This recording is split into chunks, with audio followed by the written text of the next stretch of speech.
Assalamualaikum warahmatullahi wabarakatuh. Kembali lagi di Juru Sejarah.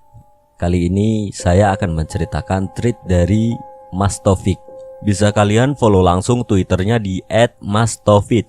Tweet kali ini berjudul Tumbal Danyang Watu Ireng. Kali Watu Ireng nyekseni sumpahmu, bakal acur lebur siro nalika mblenjani. Sebelumnya terima kasih buat Mas Taufik yang sudah mengizinkan saya membawakan ceritanya. Daripada kalian tambah penasaran, langsung saja kita masuk ceritanya.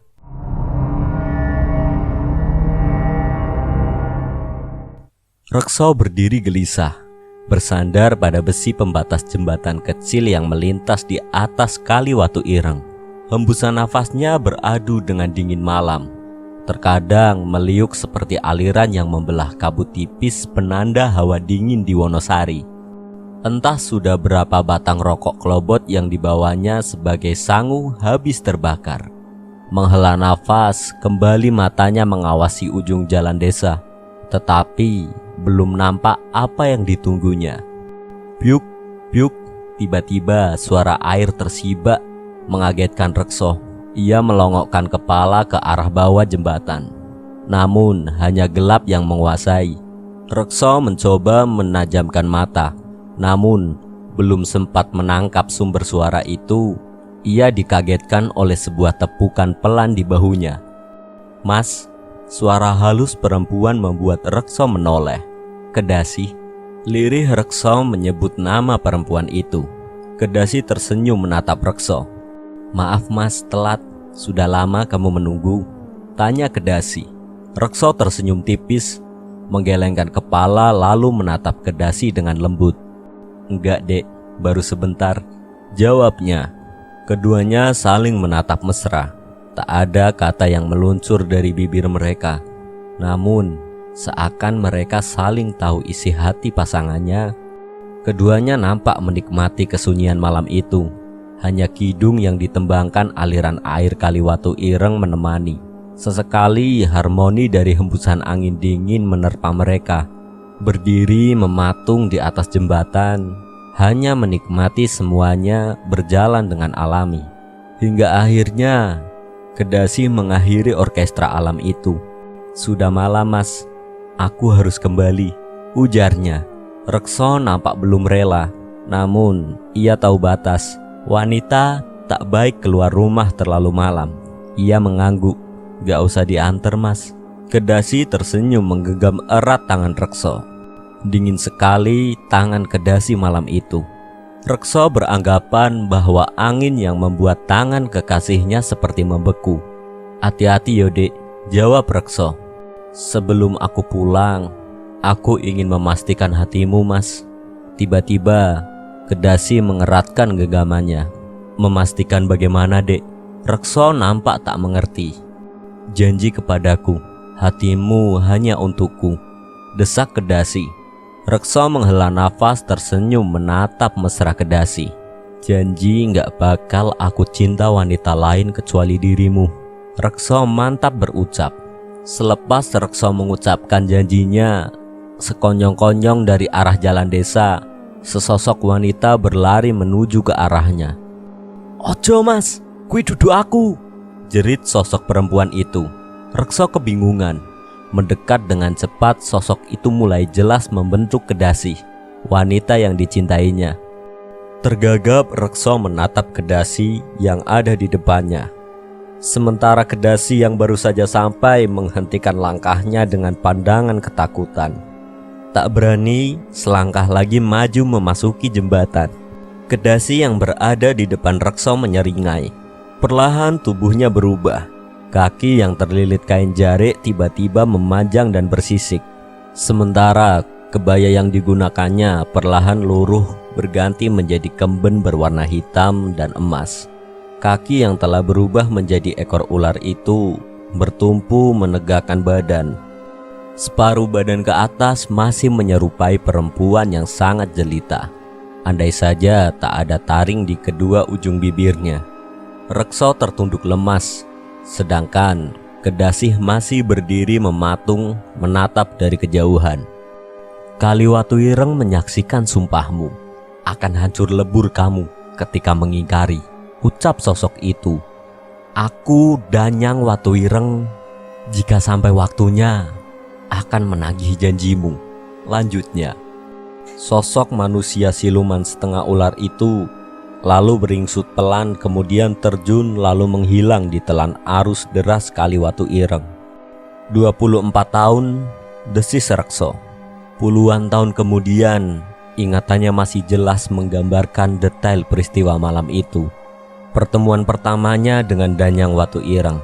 Ya, pertemuan yang pertama. Karena sejak malam itu, entah sudah berapa kali Danyang Watuireng menampakkan diri di depannya, dan tanpa menyamar lagi menjadi kedasi. Meski hanya mengawasinya dari halaman rumahnya, ataupun terkadang melintas perlahan di sekitar ladang milik Rekso. Rekso sedikit banyak mengerti bahwa Danyang Watuireng telah menandai dirinya tak ingin membawa masalah bagi penduduk desa. Rekso memutuskan pindah rumah ke dekat jembatan kecil di ujung desa, tepat di seberang pemakaman umum. Jembatan tempatnya bertemu Danyang Watuireng. Di rumah itu, kehadiran Danyang Watuireng seakan menjadi lebih terjadwal. Pada malam Jumat Wage, biasanya ia akan berdiri dengan wujud wanita setengah ular di atas jembatan, memandangi rumah Rekso yang tak jauh dari tempatnya menampakkan diri. Dan seakan menjadi rutinitas bagi Rekso menunggu sang Danyang muncul, bukan karena Rekso telah menambatkan hati, namun lebih karena ia menjaga agar sang Danyang tak marah dan mengamuk hingga mencelakai penduduk desa. Seperti malam ini, malam Jumat Wage, Rekso telah duduk di depan rumahnya. Penduduk desa sudah maklum, malam Jumat Wage adalah malam pertemuan Rekso dengan Danyang Watuireng. Dari cerita kedasi bertahun-tahun lalu, mereka tahu peristiwa tersebut.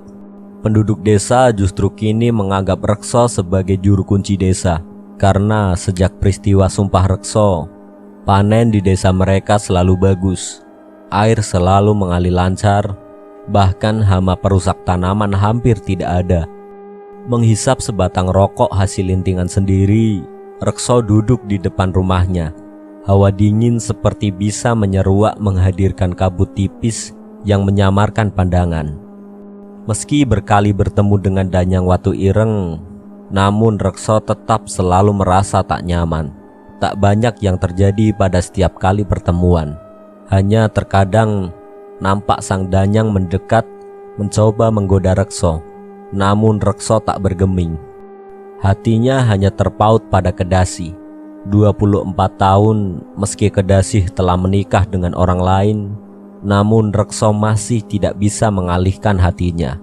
Dan kini Kedasi tengah menanti kehadiran cucu pertamanya, sementara Rekso masih sendiri tanpa pendamping.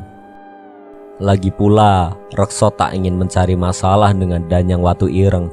Sekali ia pernah dekat dengan seorang gadis dari desa sebelah, namun berakhir dengan sangat buruk. Gadis itu tiba-tiba menjadi linglung nyaris gila. Untunglah Rekso meminta maaf kepada sang Danyang. Hingga tak lama, gadis itu kembali seperti semula. Meski ia akan menjerit ketakutan setiap kali melihat sosok Rekso bila berada di hadapannya.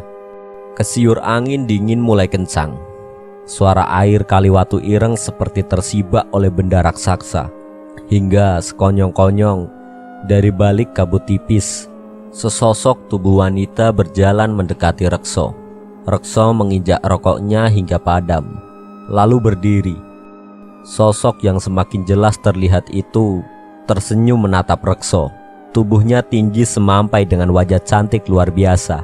Rambutnya panjang tergerai sepinggang, berbaju kemben berwarna hitam dengan pinggiran berwarna emas selayaknya putri-putri keraton Jawa. Lengkap dengan aroma wangi lulur rempah menggoda hidung Rekso. Menarik nafas panjang, Rekso nyaris tak bergerak, hanya memandang tingkah pola wanita di depannya. Perlahan, kian mendekat hingga kini jarak mereka tinggal sejengkal. Wanita itu menatap Rekso dengan pandangan rindu. Namun, Rekso tetap tak berubah dari posisinya, seakan ia mengabaikan wanita itu. Perlahan jemari lentik wanita itu menyentuh wajah Rekso. Bertahun-tahun, tetapi aku tetap tak bisa memiliki hatimu, Rekso. Sebenarnya kamu tahu, dari permukaan sudah tidak benar apa yang kamu mau. Rekso menyaut. Sang Danyang mendenggus pelan. Kedasi, ujarnya sejenak, sorot matanya nampak menyala. Rekso yang mendengar nama Kedasi disebut mendadak bergetar. Pikirannya dipenuhi kemungkinan buruk yang bisa menimpa Kedasi bila ia mengakui isi hatinya. Bukan karena Kedasi, tetapi kita ini dari alam berbeda. Aku ingin tahu, benar atau tidak perkataanmu. Sang Danyang menyeringai. Perlahan ia menyentuh wajah Rekso lalu berjalan menjauhinya. Hati Rekso semakin tak menentu. Ia takut akan terjadi hal-hal buruk seperti dalam pikirannya. Pagi menjelang ketika Rekso mendengar suara pintu rumahnya diketuk perlahan. Ia bergegas menuju ruang depan lalu membuka pintu. "Weh, bagaimana Min? Pagi bener sampai di sini," sapa Rekso kepada tamunya Parmin. "Mohon maaf Kang, pagi-pagi udah ganggu. Tetapi ini ada kejadian yang tidak semestinya," jawab Parmin. Rekso menatap Parmin sejenak, lelaki yang telah menggantikan tempatnya di sisi Kedasi. "Kejadian apa Min?" tanya Rekso. "Ratri Kang, anakku. Seharusnya hari ini 7 bulan kehamilan. Tetapi pagi ini perutnya kempes, bayinya hilang," jawab Parmin. Rekso tersentak. Meski Parmin nampak berusaha mengucapkannya dengan hati-hati, namun Rekso tetap terkejut. Ingatannya langsung melayang akan pertemuannya dengan Danyang waktu Ireng semalam. Bukan tak mungkin ada campur tangan sang Danyang dalam peristiwa ini. Sejenak ia menimbang. Parmin nampak tak sabar menunggu. "Kamu kira-kira tahu hal ini ada kaitannya dengan Danyang Watu Ireng?" tanya Parmin. "Belum berani memastikan Min, sabar dulu ya," jawab Rekso. "Sekarang kamu pulang dulu, nanti aku menyusul ke sana," lanjut Rekso. Parmin bimbang menatap Rekso. Menghela nafas, ia lalu mengangguk kemudian beranjak pulang. Sepeninggal Parmin, Rekso masih terpekur diam, tak tahu apa yang harus ia lakukan. Namun ia tahu, tak mungkin ia tak menolong Ratri. Terlebih, ia adalah anak dari Kedasi. Rekso berjalan keluar rumah, namun kali ini ia tak mengambil jalan melewati jembatan desa. Nalurinya berkata ia harus berjalan memutar ke arah hutan di belakang pemakaman. Bisa selisih 3 jam perjalanan, namun entah mengapa ia lebih mantap menerobos hutan daripada melewati jembatan kecil di atas Kali Watu Ireng. Kesuburan tanah Wonosari sungguh terbukti dengan lebatnya hutan. Berbagai jenis pohon dan tanaman semakin lama semakin rapat. Beberapa semak dan perdu menghalangi langkah Rekso. Berbekal golok di tangan, dibabatnya tanaman yang melintang di depannya. Pada beberapa titik, Rekso terhalang pohon besar, sehingga ia harus sedikit menyimpang dari garis imajiner yang dia ciptakan, dari rumahnya ke desa sebelah. Untuk kemudian ia melanjutkan perjalanan ke rumah Ratri yang berada di perbatasan utara antara Wonosari dan desa Gedangan.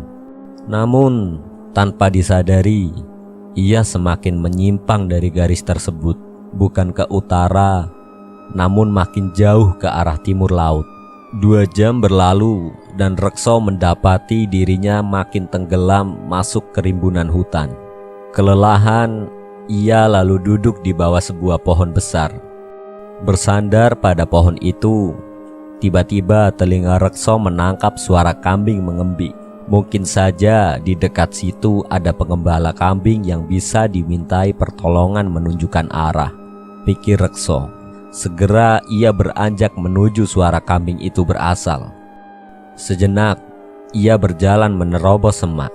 Rekso terkaget-kaget ketika mendapat tanah lapang di situ dengan beberapa ekor kambing yang merumput dengan tenang. Di ujung tanah lapang di tepi sisi hutan yang lain, sebuah rumah kayu berdiri dengan sederhana namun kokoh. Dengan ragu-ragu, Rekso melangkah menuju rumah tersebut. Tak satu kali pun ia pernah mendengar bahwa ada orang yang mendiami hutan ini. Namun, baginya tak ada pilihan lain. Ia harus meminta pertolongan penghuni rumah itu. Sampai di depan rumah itu, Rekso berhenti. Tak yakin apakah penghuni rumah ini adalah manusia atau makhluk lain. Namun bagi Rekso tak ada bedanya. Toh ia bertahun-tahun berhubungan dengan Danyang Watu Ireng. Mengetuk pintu perlahan sembari mengucapkan salam. Rekso lalu menunggu. Beberapa saat kemudian, terdengar derit daun pintu dibuka dari dalam. Dari baliknya nampak sesosok kakek-kakek berjenggot panjang dengan baju yang juga sewarna dengan rambutnya putih. Yang ditunggu sudah datang. "Sidi masuk nak, silahkan," ujar kakek tua itu. Agak janggal baginya dipanggil Le. Umurnya sudah mendekati setengah abad. Namun lebih janggal lagi saat mendengar kakek itu telah menunggunya. Kakek tua itu membuka pintu lebih lebar, seakan mempersilahkan Rekso memasuki rumahnya terlebih dahulu. Meski bimbang, Rekso merasa kakek itu bukanlah orang jahat. Memantapkan hati, ia melangkah memasuki rumah tersebut, melewati si kakek yang masih memegangi daun pintu. "Bagaimana nak? Capek?" tanya si kakek sembari menuangkan air dari kendi ke gerabah berbentuk cangkir di depannya. "Tidak mbah, hanya masih bingung," jawab Rekso jujur. Kakek tua itu tersenyum. "Sudah, diminum dulu," perintah si kakek. Rekso menurut lalu meminum air yang dipersiapkan oleh si kakek tadi. Sejenak Rekso merasakan tenaganya pulih, bahkan terasa lebih baik dari sebelumnya. Keheranan Rekso menatap si kakek yang tersenyum sambil mengelus jenggotnya. "Air apa ini mbah?" Rekso penasaran. "Hanya air sumur nak, jangan khawatir. Yang perlu kamu khawatirkan, bagaimana caranya kamu bisa membawa pulang bayinya Ratri," jawab si kakek. Rekso kembali keheranan. Dari mana si kakek tahu tujuannya? "Sebenarnya kamu itu siapa mbah?" tanya Rekso. "Tunggu sebentar," ujar si kakek. Berdiri dari duduknya, si kakek berjalan menuju kamar di belakang.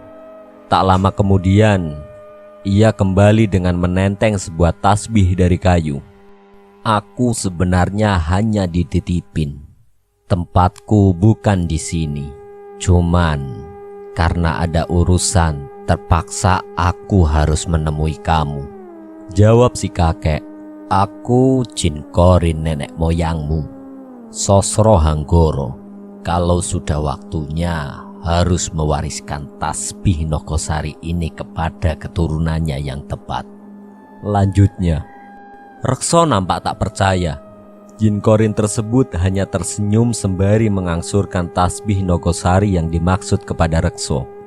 "Pesen Ki Sosro, jangan mengandalkan isi tasbih ini, karena sebenarnya tasbih ini hanya atas izin Allah bisa membantu kamu," ucap si kakek. "Membantu bagaimana mbah?" tanya Rekso. "Bangsa jin buruk gak suka dengan kayu Nogosari. Terlebih tasbih ini seumur Ki Sosro digunakan untuk dzikir menyembah Allah," jawab si kakek. "Tetapi jangan modal nekat menghadapi Danyang Watu Ireng. Belum saatnya dia sirna dari dunia." Si kakek menghela nafas panjang. "Bayinya Ratri selamatkan. Dialah nanti yang punya kekuatan menyirnakan Danyang Watu Ireng." Rekso mengangguk mengerti. Genap Rekso menggenggam seluruh tasbih Nogosari itu. Tiba-tiba rumah tersebut seolah tersedot ke sebuah lubang hitam lalu menghilang. Sedang Rekso kini mendapati dirinya berada di dalam belukar hutan, namun dekat dengan perbatasan desa Wonosari. Rekso baru akan melangkah ketika terdengar suara halus berbisik di telinganya. "Hati-hati ya nak, selalu ingat dan meminta pertolongan kepada Allah," ujar suara tersebut. Sejenak terdengar suara angin berkesiur.